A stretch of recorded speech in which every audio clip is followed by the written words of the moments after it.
remercie. Vous voyez, Madame la Présidente, j'ai respecté mon temps de parole à 3 secondes près. Je vous remercie. Et je vous en remercie, Monsieur le député. La parole est à Madame Frédérique Massat pour 5 minutes pour le groupe SRC.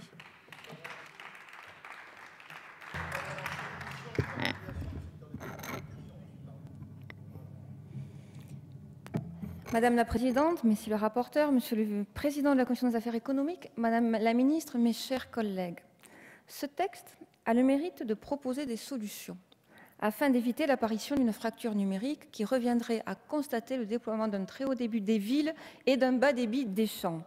Ce texte déposé il y a un an, cela a été dit, aurait pu apparaître séduisant car, effectivement, il prenait en considération les inquiétudes légitimes des collectivités locales et exprimait des principes généraux qui méritent notre attention.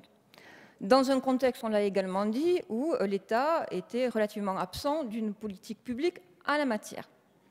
Mais, effectivement, ce texte a aussi des insuffisances. Elles ont été rappelées, je n'y reviendrai pas. La fragilité juridique de certaines de ces dispositions, l'absence de prise en compte du contexte financier actuel des acteurs du numérique ou encore le défaut de financement.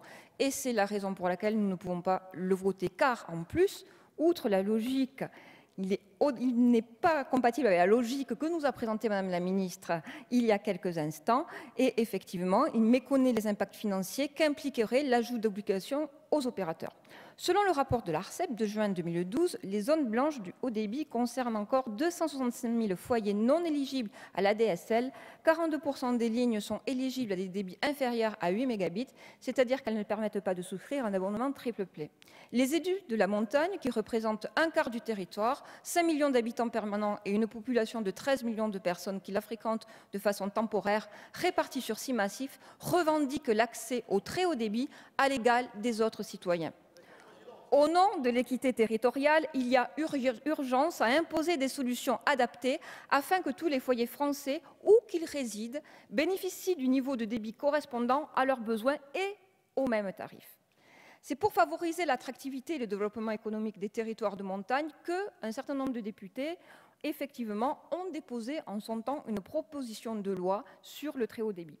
Cette initiative parlementaire concernait 4 propositions. L'inscription dans la loi du haut débit comme une composante à part entière du service universel des communications, la mobilisation de l'ensemble des supports complémentaires à la fibre optique comme le satellite pour assurer une couverture intégrale du territoire, la montée en débit progressive dans les zones moins denses des zones de montagne et l'abondement bien sûr du Fonds d'aménagement numérique du territoire par une dotation de solidarité. À ce stade, je forme le vœu, Madame la Ministre, que ce texte que nous avons travaillé il y a quelques mois puisse alimenter la feuille de route que vous allez nous présenter prochainement, notamment à l'issue du séminaire numérique. La mise en place récente d'une mission du déploiement du très haut débit témoigne de la nécessité absolue d'organiser un pilotage national garant du déploiement rapide et coordonné du très haut débit sur l'ensemble du territoire. Je salue donc, Madame la Ministre, le lancement du plan Delta Fibre qui a vocation à devenir la structure de pilotage chargée de planifier le déploiement du très haut débit, d'organiser le cofinancement des projets et d'assurer un suivi de l'avancement du déploiement. L'objectif sera de mettre en œuvre les moyens pour accélérer les déploiements de fibres optiques, notamment dans les zones blanches ou grises où l'ADSL permet à peine de se connecter à Internet.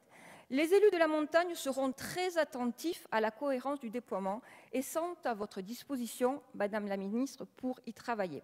Ils veulent faire valoir 3 points. L'indispensable montée en débit des territoires. Les élus de la montagne sont conscients que les zones de montagne ne seront pas couvertes rapidement en fibre optique et qu'il faudra s'appuyer sur un mix technologique à titre transitoire en attendant bien sûr l'arrivée de la fibre optique qui doit demeurer l'objectif final. Également l'instauration d'une véritable politique de péréquation.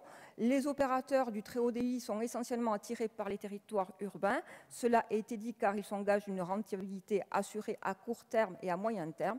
Et au nom de l'équité territoriale et de la solidarité nationale, il y a urgence à imposer des solutions adaptées comme ce fut le cas à l'époque avec l'électricité.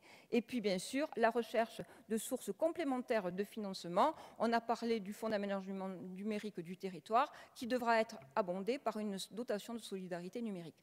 Je terminerai mes propos en vous répétant, Madame la Ministre, qu'il y a urgence à déployer le très haut débit sur l'ensemble du territoire afin que la France demeure compétitive dans le secteur numérique qui est en pleine croissance. Alors, il est vrai que le Président de la République a fait des annonces, qu'il y a beaucoup d'attentes, attentes, beaucoup d'espoir, et que là, effectivement, je reconnais que cela vous oblige dans des délais restreints à une obligation de résultat, mais nous vous faisons confiance, Madame la Ministre, et les élus de la montagne comptent sur vous pour le déploiement